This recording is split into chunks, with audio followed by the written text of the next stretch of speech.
Hello friends, welcome to our channel. Students, आज हम English के मोस्ट इम्पॉर्टेंट क्वेश्चंस करेंगे आने वाले सीईटी एग्ज़ाम के लिए, जो कि 5 और 6 नवंबर को है। तो इंग्लिश के क्वेश्चंस जो हैं वो कैसे आएंगे उनको देखते हैं हम। फर्स्ट क्वेश्चन है हमारा, select the most appropriate idiom to fill in the blank. Ritu was shocked on learning that her kids had dash somewhere after school. Option A, wondered off. Option B, finished off. Option C, jumped at. Option D, wondered at. तो students, यहाँ पर जो आपका answer होगा वो होगा option A, wondered of. Wondered of का मतलब होता है भटक गए। वंडर्ड ऑफ का क्या मतलब होता है? भटक गए। Ritu was shocked on learning. Ritu इस बात से शॉक्ड हो गई कि उसके जो हैं बच्चे स्कूल के बाद कहीं भटक गए थे। सेकंड क्वेश्चन है, select the incorrectly spelled word. A, midday. B, address. C, ochre. D, cuddle. तो यहाँ पर आपका जो इनकरेक्टली स्पेल्ड वर्ड है वो है एड्रेस। एड्रेस की स्पेलिंग होती है स्टूडेंट्स ADDRESS। यहाँ दिया हुआ है सिंगल एस, तो इनकरेक्टली स्पेल्ड वर्ड है आपका एड्रेस। अब चलते हैं थर्ड सेंटेंस पर। Identify the segment in the sentence which contains a grammatical error.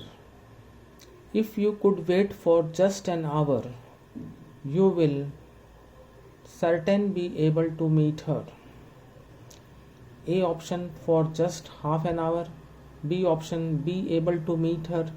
C option, if you could wait. D, you will certain.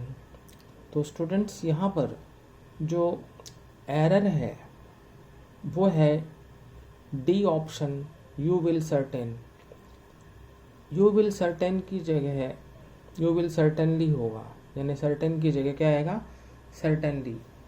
Certain के स्थान पर सर्टेनली आएगा, तो ग्रामेटिकल एरर है D part. Now question 4, select the most appropriate idiom to fill in the blank. Vidushi liked the cake so much that she dash. A, pulled at it. B, polished it off. C, poked with it. D, pushed it over. तो students, Vidushi liked the cake so much that she polished it of. तो यहाँ पर जो polished it of है इसका मतलब होता है किसी चीज़ को पूरी तरह जल्दी से खा जाना। तो ऑप्शन बी यहाँ पर राइट आंसर है। Now fifth one, select the most appropriate synonym of the given word. Interrogate. Given word है यहाँ पर इंटरोगेट। ऑप्शन ए है आंसर।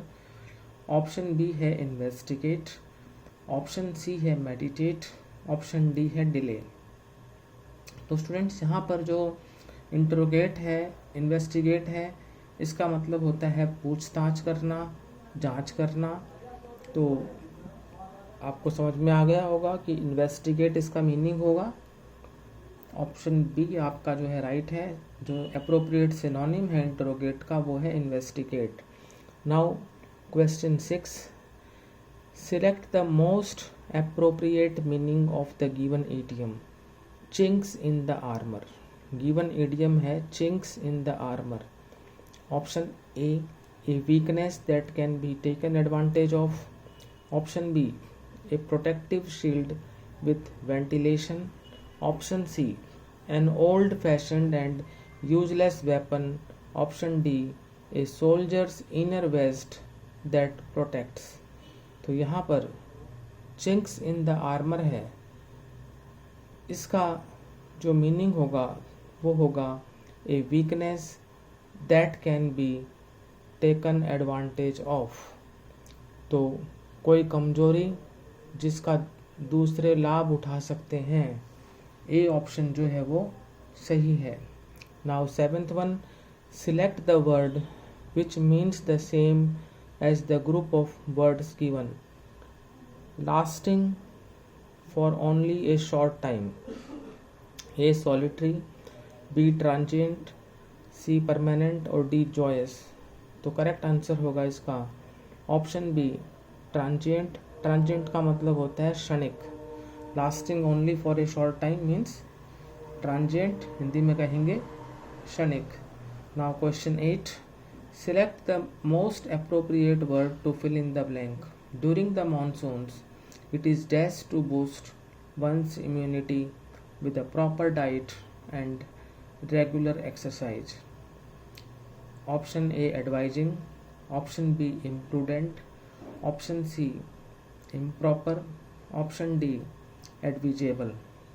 तो स्टूडेंट्स यहाँ पर आपका करेक्ट आंसर होगा एडविजेबल. एडविजेबल का मतलब होता है उचित. During the monsoons it is advisable to boost one's immunity with a proper diet and regular exercise.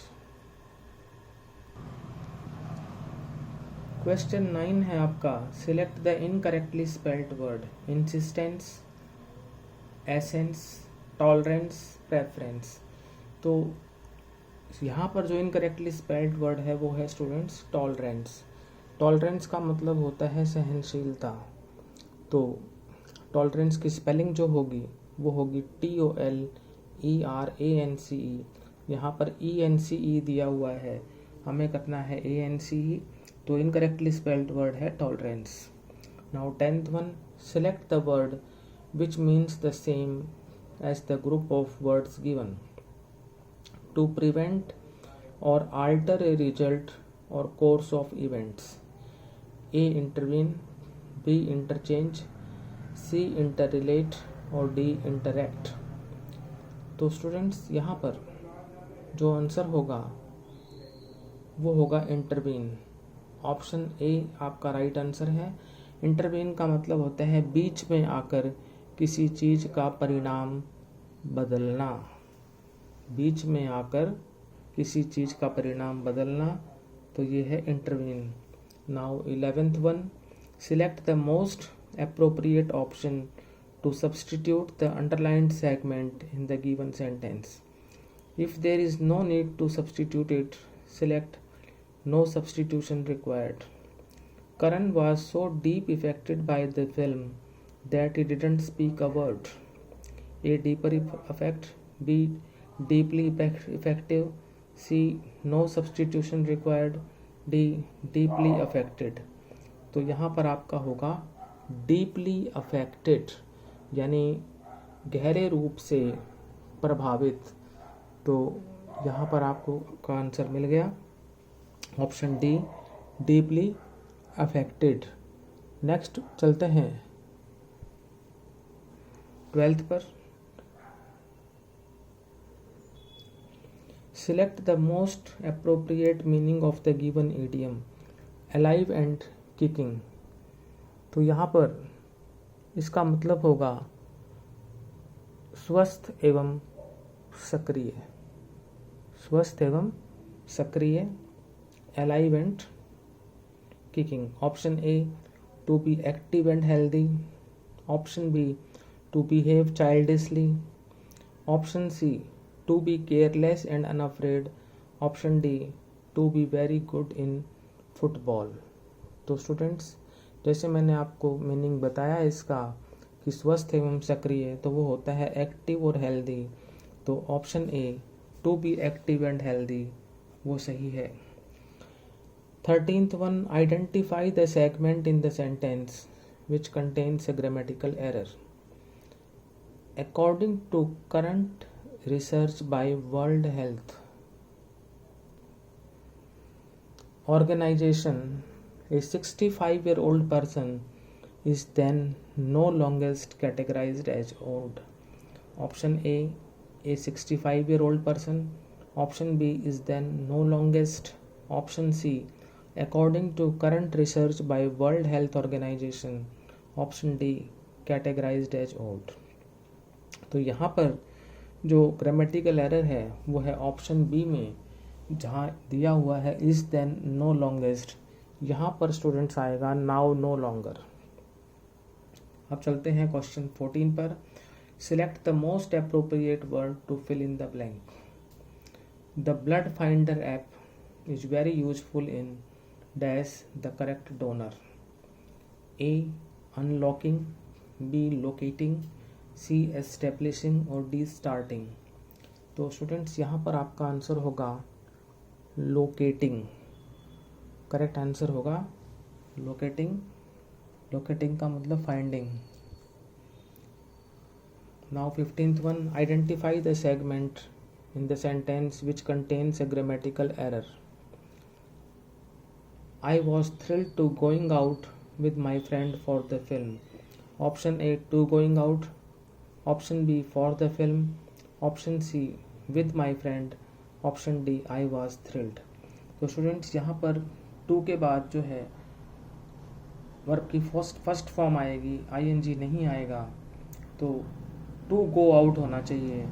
तो ग्रामेटिकल एरर है वो है option A, to going out में टू गोइंग आउट की जगह होगा to go out. To go out सही होगा आपका। Now 16th one, select the most appropriate option to substitute the underlined segment in the given sentence. If there is no need to substitute it, select no substitution required. No sooner I get the message I shall pass it on to you. Option A, as soon as. Option B, hardly. Option C, no substitution required. Option D, although. तो students यहाँ पर no sooner की जगह पर आएगा as soon as। जैसे ही मुझे message मिलता है मैं तुम्हें पास कर दूंगा। तो as soon as आपका राइट आंसर है। Now 17th one, select the most appropriate synonym of the given word crucial. तो स्टूडेंट्स जो क्रूशियल है उसका मतलब होता है महत्वपूर्ण। अब देखते हैं ऑप्शंस। ए ट्रिवियल, बी वाइटल, सी मिनाइल और डी इजी। तो यहाँ पर क्रूशियल का मतलब जैसे मैंने आपको बताया होता है महत्वपूर्ण, तो वाइटल जो है उसका मतलब भी महत्वपूर्ण ही होता है। तो बी ऑप्शन वाइटल जो है वो अप्रोप्रिएट सिनोनिम है क्रूशियल का। Now 18th one, select the most appropriate option to substitute the underlined segment in the given sentence. If there is no need to substitute it, select no substitution required. The BBC has a wonderful series on the emergence of women novelists in English literature. A option, no substitution required. B, many. C, the. D, that. तो students यहाँ पर जो आपका underline जो segment है वो है आपका ए की जगह पर आएगा द। ऑप्शन सी जो है वो आपका करेक्ट होगा। अब आते हैं 19th वन के ऊपर। Select the most appropriate antonym of the given word. Renowned का आपको एंटोनिम फाइंड आउट करना है, यानी विपरीतार्थक फाइंड करना है। रिनाउंड का मतलब होता है प्रसिद्ध। ए ऑप्शन है ग्लोरियस, बी है ऑब्सक्योर, सी है नोटेड और डी है वेन।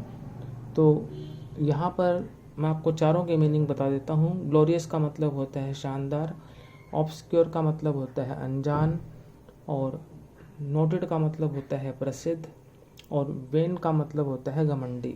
तो यहाँ पर एक बात आती है प्रसिद्ध की और अनजान की। तो ऑब्सक्योर आपका जो है एंटोनिम हो जाएगा। तो रिनाउंड का एंटोनिम होता है obscure. Now 20th one, select the most appropriate antonym of the given word. तो इरिटेट जो है वो आपका क्या है, गिवन वर्ड है। तो उसका हमें क्या करना है, एंटोनिम फाइंड आउट करना है। तो इरिटेट का मतलब होता है गुस्सा दिलाना। इरिटेट का क्या मतलब होता है, गुस्सा दिलाना। तो एनॉय का मतलब भी वही गुस्सा दिलाना। डिलाइट का मतलब खुश करना। शॉक का मतलब जो है धक्का लगना। और फ्राइटन का मतलब होता है डराना। तो गुस्सा दिलाना और प्रसन्न करना ये अपोजिट हो जाएंगे, एंटोनिम हो जाएंगे। तो डिलाइट आपका जो है राइट आंसर होगा। इरिटेट का जो एंटोनिम होगा वो होगा डिलाइट। तो स्टूडेंट्स आपके हरियाणा CET के जो इंग्लिश के क्वेश्चंस आएंगे वो इसी पैटर्न पर आएंगे। तो यदि आपको ये क्वेश्चंस अच्छे लगे हों तो इस वीडियो को लाइक करें, शेयर करें, चैनल को सब्सक्राइब करें। Thank you.